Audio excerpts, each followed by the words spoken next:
to distinguish whether an English learner's problems are because of language or because of a potential disability. I'm Dr. Emily Sherwood, and I'm going to talk about this today. If you're interested in global education, learning about English learners, and educational policy, please like and subscribe. So there's kind of a muddy area in the United States, and what I mean by that is something that is kind of confusing for teachers. There's a lot of controversy over it about whether students who are English learners, about when and how they should be identified for special education. And in my experience, there's two different camps that I see, just having worked in over 20 schools in the United States. And neither of those camps have the right ideas, but those camps are usually, one, everything is a language problem and you shouldn't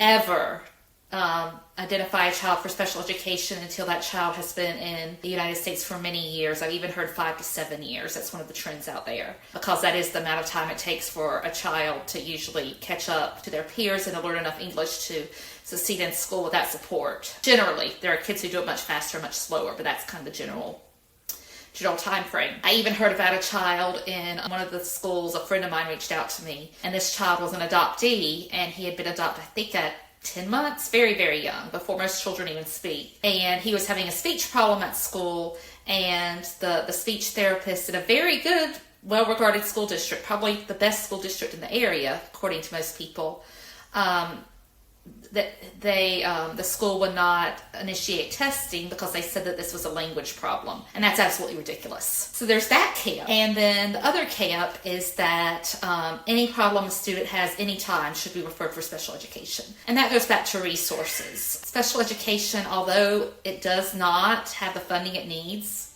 by far, it's never been fully funded by the federal government. It does have a lot more funding than most programs in schools, especially in the South, especially in poor areas, rural areas.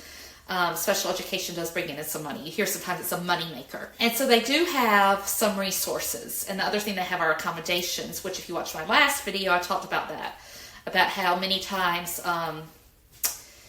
being identified as special education may not mean much for instruction, but that child can get other things like test accommodations, where that child doesn't, the load on that child's not as hard. So, for example, they might have a test read to them, or they might get extra time on a test, and that's considered something that will help the child to do well in school, to compete in school. And unfortunately, many times that also has to do with school test scores, because, of course, a child who struggles with reading, if the test is read to that child's going to do much better than if that child doesn't. And as I said before, neither of these camps are correct. When looking at children and their needs, there are very, very individual situations with children. It's not a one-size-fits-all approach, where, what you do for every child will work. You really have to look at the circumstances and what each child needs and what each child's background is. So,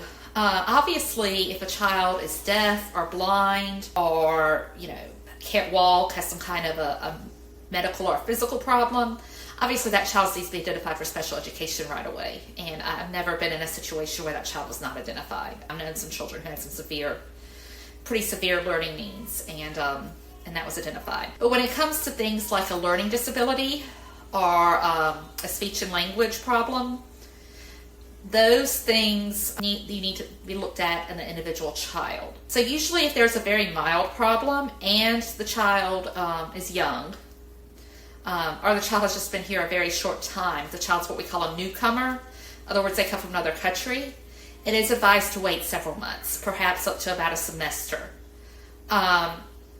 and to initiate some sort of interventions. So that's a buzzword in education, and for different schools that means different things. An intervention is something that provides extra instruction to that child. So for example, if the school offers what we call RTI, response to intervention, which is a program to help students to learn basic skills if for some reason they're struggling with that. That could be an intervention on top of the ESL. ESL on its own may not be enough.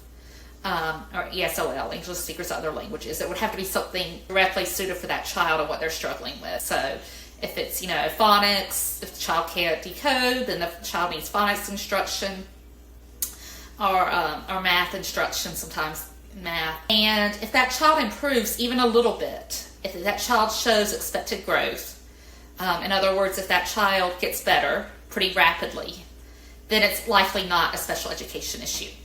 And it would be very inappropriate to test that child and potentially place that child in special education. The law also says a few things that need to be considered when potentially testing a child for special education who is a language learner. And the first one is, of course, language. And I've been in situations before, and I know of schools who have low resources, and they did not follow this principle, but it's pretty striking civil rights principle that has to be followed. And that is that the test has to be conducted in the home language and in English. Sometimes schools do one or the other, and again, that's often because of resources. It's hard to find somebody to conduct a test in another language. With the advent of technology, that has become easier because the student can take the test in the computer. But that brings me to another point, which is that students, especially older students who are newcomers, who have just arrived in the United States,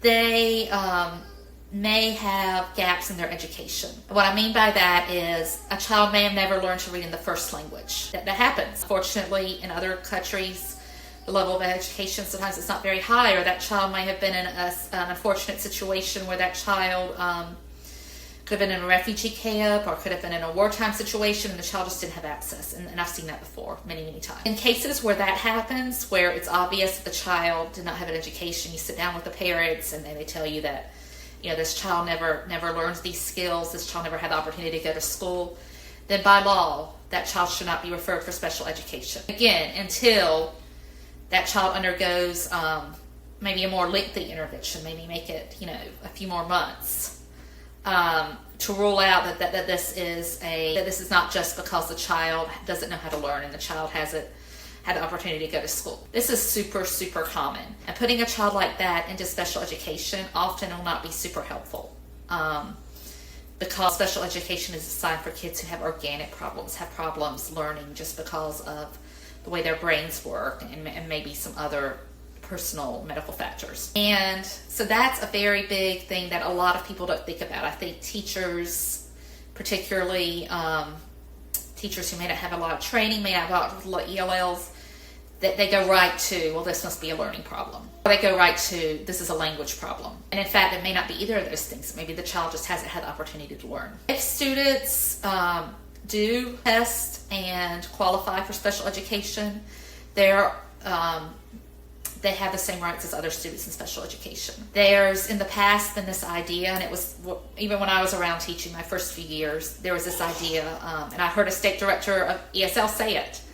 There's this idea that special education was more important than ESOL. And so in other words, accommodations and placement, the child should always be placed in special education, but you don't always have to place the child in ESOL or ESL. That's no longer the case. They both have equal standing by law. So if you have a child who's duly enrolled, ideally, and I say that with a grain of salt, ideally, that child should receive both services and equal amounts of each services depending on what the child needs. The problem with that is, of course, scheduling, because many times students have IEPs, individualized education plans, and they have multiple blocks of resource, and there may not be time for ESOL, or they may be in a special classroom and it's hard for the teacher to get to that child.